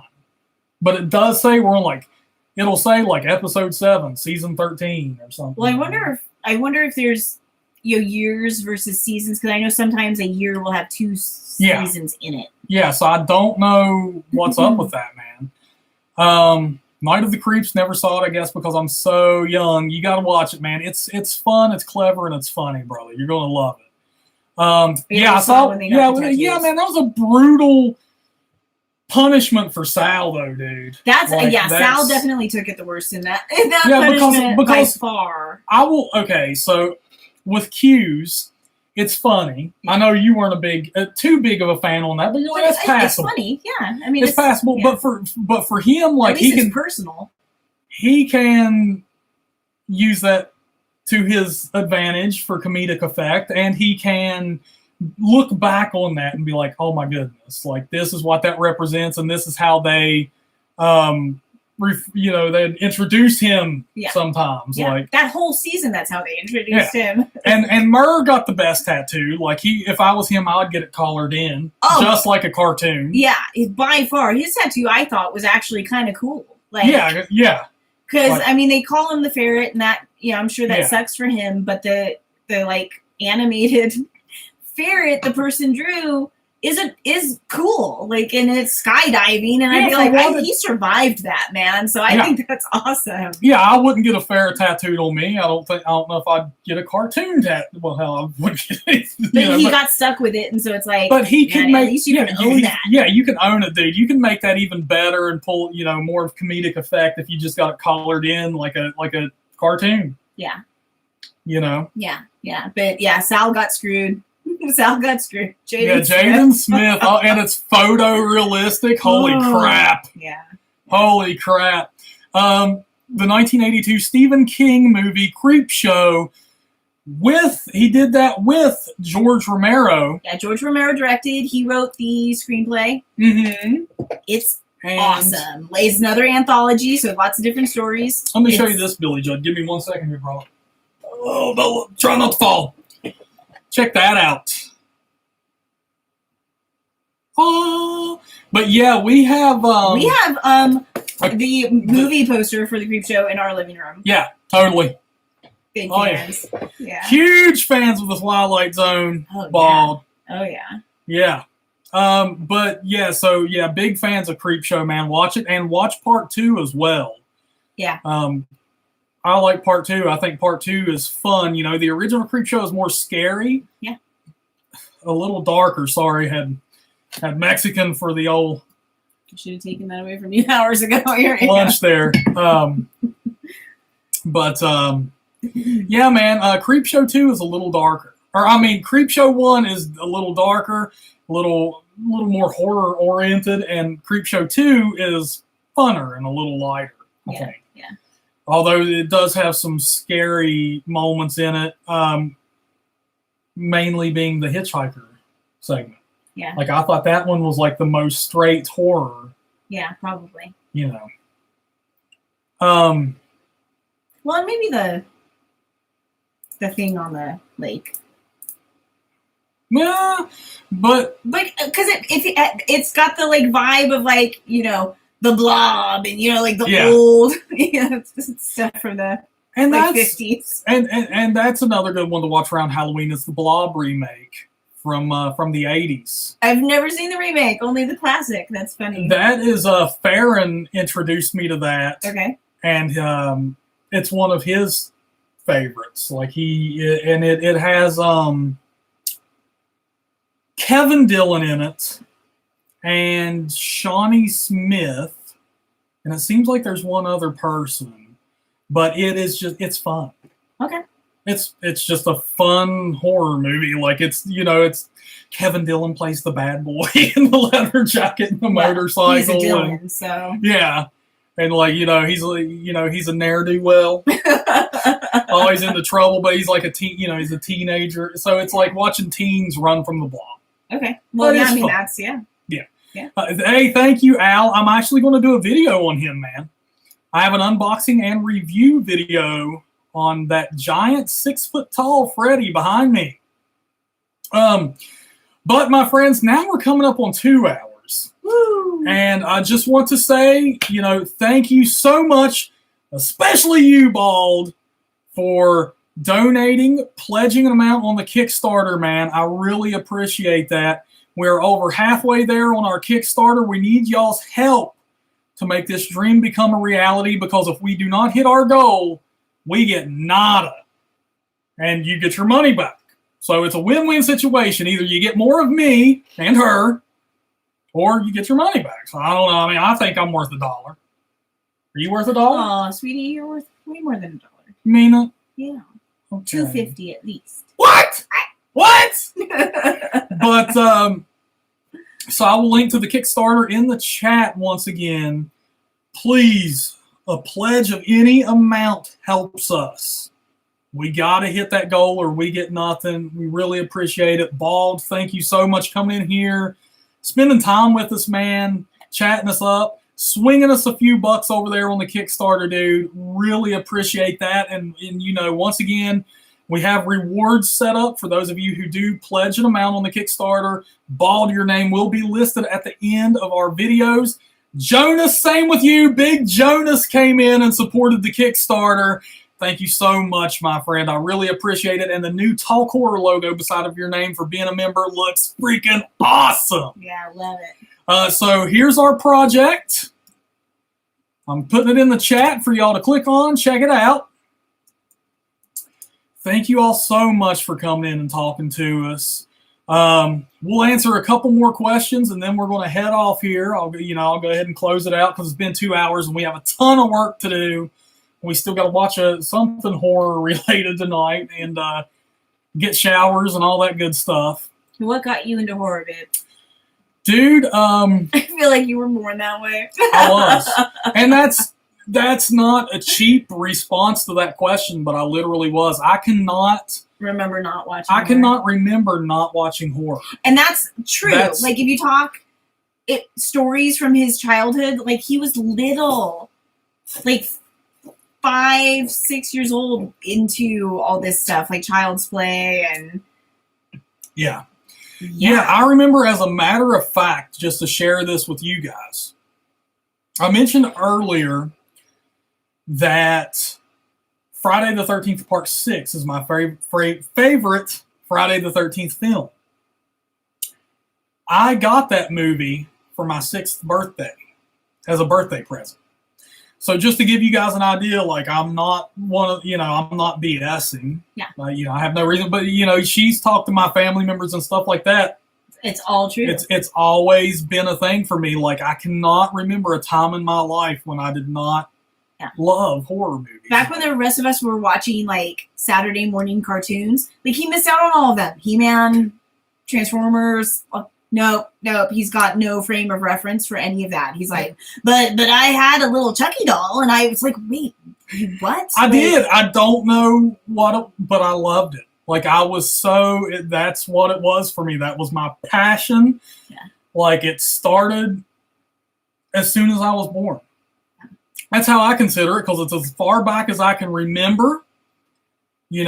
Obviously, before I was 6 years old, I was a huge horror fan, or they wouldn't have known to get me that for my birthday. I remember another early birthday present when I was really young was Critters. Which is great. But, that's just how it is. So I was born with horror inside of me, and it's always been there. It's been my passion. Like, easy peasy, baby. That's what I love, and that's. So for you, for me, I come from a family of movie buffs. Mm-hmm. So there was I was exposed to all kinds of stuff actually pretty young. Yeah. A lot of it was more of the sci-fi, fantasy, or total. I come by any geek dumb I have totally naturally. Mm-hmm. But that covered a lot of great horror. I don't remember the first time I saw Poltergeist. I saw it young. But I can definitely tell you, the ones I was introduced to the youngest were Jaws, Poltergeist, The Exorcist. Now, The Exorcist I do remember specifically. My mom showed me. We had a girls' night. My dad took my brothers camping, and me, my mom, and my sister stayed home, and my mom chose The Exorcist. We were having a slumber party, but with our mom. Goodness. Yeah, it was great. And it scared us, and my sister and I both, I slept in the bed with my mom that night, and it was, so, and then my uncles babysat us a lot, and honestly, I remember my uncle Eric putting on Creep Show for us while he babysat us, and things like that. So, yeah, I think I didn't necessarily grow up thinking they were taboo, or it was something that just got introduced to them young. They were just another fun kind of thing to watch, and so we didn't. My older brother got really into it though, and so he kind of helped my horror fandom a lot. But so we started young. And I just love it. And I do. I love it, and I think it's something that everybody should enjoy. Yeah, I do. I get suggestions all the time, man, what should I show my kids? What should I, all it, or I get asked that question a lot, or what's the, what horror should I watch and all this. And even if it's for kids, man, I'm over there oh man, I wish I was a kid again so I could watch all this stuff for the first time. And I'm over there wanting to recommend all this crazy, but for kids, the creature ones, I think are kind of the best, Critters and. Well, for me, I'd let them watch any damn thing. Gremlins, but no, I'm saying if you're trying to ease them in, if you're worried about how they might react or whatever, the creatures are fun because they tend to be fun. Me personally, I don't give a shit. I'd let them watch it. But I do tailor my suggestions to the parents. If I know the parents, the type of parent that's we're not hardcore. We don't want our kid to, then I'll be like, man, hey, hocus pocus. Yeah. But, okay, let's see here. Did you find Maddie's death in Friday 13th Part 7 kind of sad? Billy Judd, yes, we both did. Yeah. She got all gussied up, all dolled up, trying to impress that dude. Thought she was in love. And probably then was. We used to and discount young love. and then her friend, tells her that she could use a little touch-up work. Insults her like that. This is the chick she's been hanging out with the whole movie, and then Maddie ends up getting killed by Jason.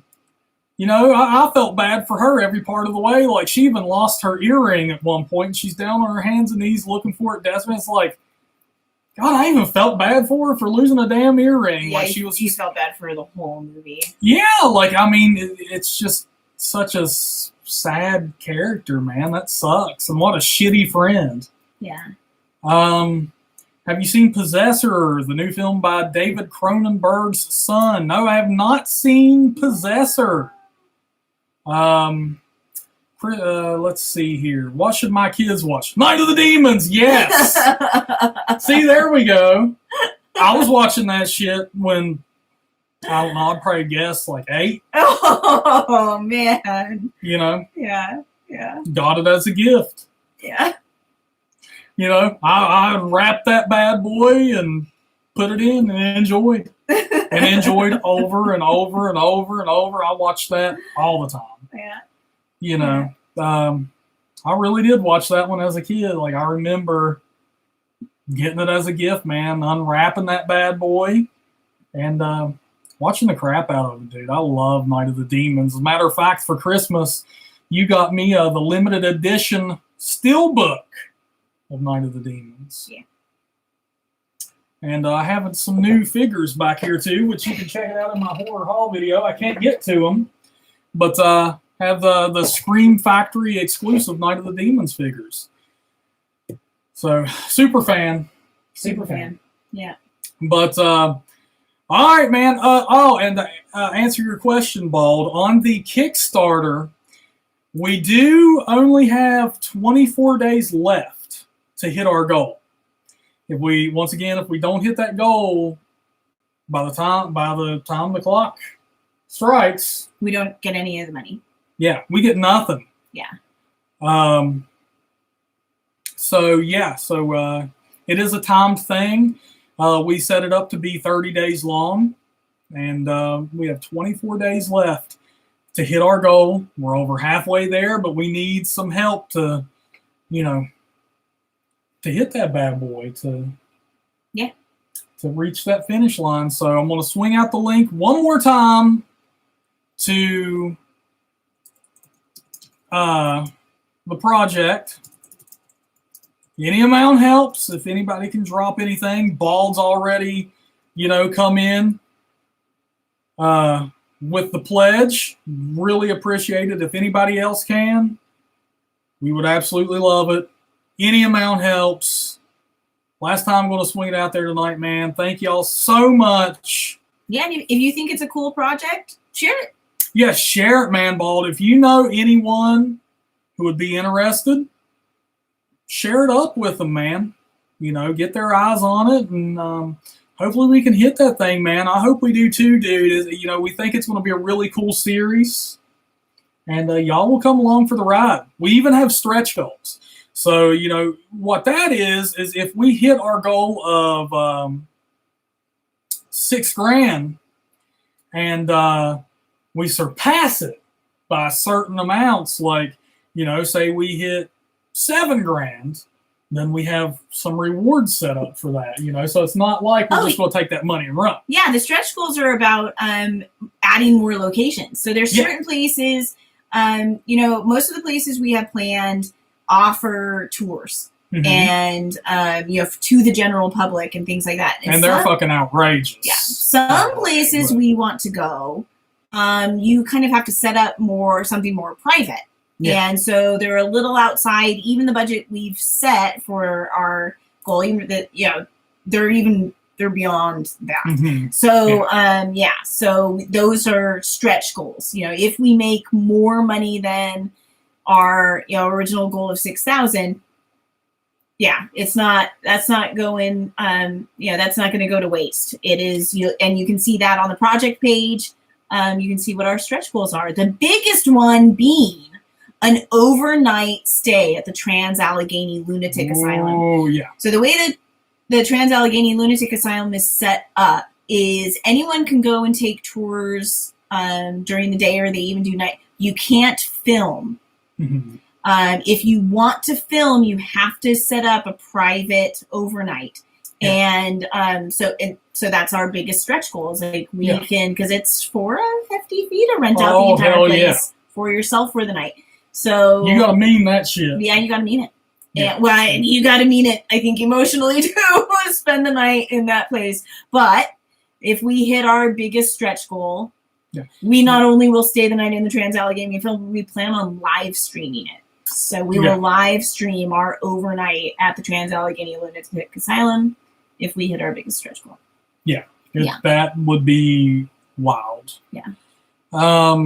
But yeah, so I mean, but that's in the future. I mean, I pray we hit that. That'd be awesome, I think. Yeah. But we do have to hit our initial goal of $6,000 to even make the series happen at all. So, pledge of any amount. The link is right there in the chat. Really appreciate it, man. Do I think Tamara's death was sad from Jason Takes Manhattan? No, I don't. She had it coming. Tamara was mean. She was mean. Yeah, heck yeah, she was. No, man, this is our only channel. This is your big introduction to the YouTube universe. I'm just a guest here on Doc Horror. Yeah, the YouTuber verse. I'm more of a behind the scenes kind of girl. I am a writer, so like this is. Yeah, that's what you do. Yeah.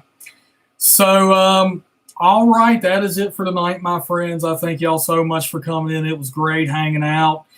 Some more live streams will be coming up in the future, especially going to hit up a good bit this month. Like I said, some of them will be Kickstarter related. Some of them, where we discuss the project a good bit. Some of them won't be. Some of them will be like, hey, man, let's watch a horror movie tonight, guys. Yeah. Where we load up a horror movie, you guys load up the horror movie, and then we all hit play at the same time and watch it together.